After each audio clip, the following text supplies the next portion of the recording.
Brand new to mga lodi, napakagaling ng device na yan kasi nilalagay mo siya sa cellphone pag i-charge at kung saan yan tinatanggal ang cellphone sa charger kapag na-full charge siya. Yan! Alam, galing, pwede nga yan sa laptop, sa tablet at kung anong device na pwede ang Type-C. So, titingnan natin kung legit yan. Susubukan din natin, okay? Let's go! So mga lodi, at eto na yung ating kailangan. Eto yung nakita natin na inilalagay sa cellphone para pag na full charge, tatanggalin niya yung cable charger dito sa ating sa cellphone. Ano? Ang galing naman ito. Natuwa ako dito kasi nga nung nakita ko, maiiwasan mo na nga yung halimbawa mag-overheat yung cellphone mo at magkaroon ng, alam nyo na, yung mga sakuna, yung sunog, ganan, kasi dahil sa overcharge na cellphone. Pero dahil nakita ko nga ito, yan siya mga lodi. Ayan! Tapos, pag na-full charge daw yan, yung dalawang yan lalabas at huhugutin niya ang ito sa cellphone doon sa charger, ano? Nalito ako. Basta, itry na natin.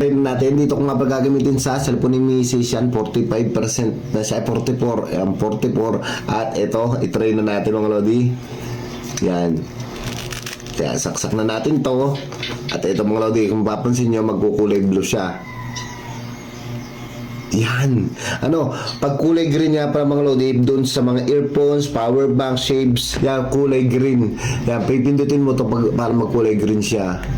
Ayan. Ano, pero pag cellphone, yan, kulay blue dapat. So, kaya pinindot ko ulit yan. Mga lodi, ilagay natin dito.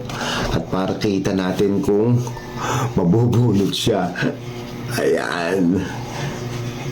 Yan. So, hindi nga pala ito gagana kapag itatry mo kung diyan gagana siya. Pag isinaksak mo yung 99% na yung cellphone, hindi gagana yan nakalagay dito. Kaya, ito, tingnan natin dito. Okay, so, dyan muna yan. At, aabangan natin, ano. Basta nakarecord dapat yan. Kaso, 45% ang tagal pa niya. Hindi ito supercharger. Bahala na.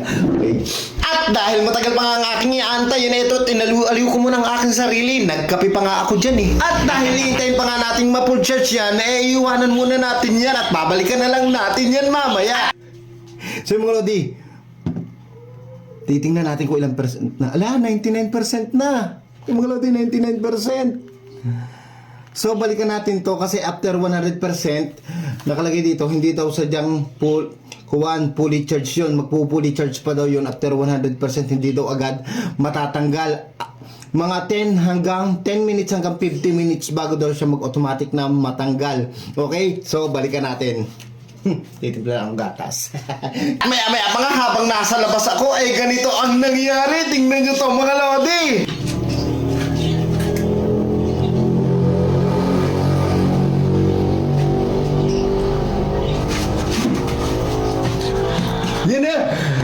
Yan na! Ayan! Nakita ko kasi nagbe-blink yung ilaw niya. Ay, natanggal na siya.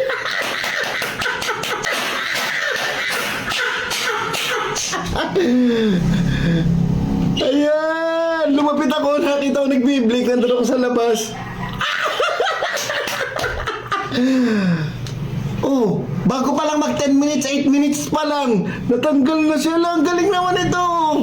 May iwasan ng mag-overcharge yung cellphone nyo, laptop, o kung ano man. Ano? Ala, the best na. Hindi na sayang yung paghihintay ko. Ang tagal. Alam mga lodi, ang galing nito. Lagi ko na itong gagamitin kasi kung sana na yan tinatanggal nga yung charger sa ating cellphone. Ano? At hindi na siya mag-overcharge. May iwasan na yung pag-overheat ng cellphone at may iwasan na yung sunog. Ano mga lodi? Ang galing.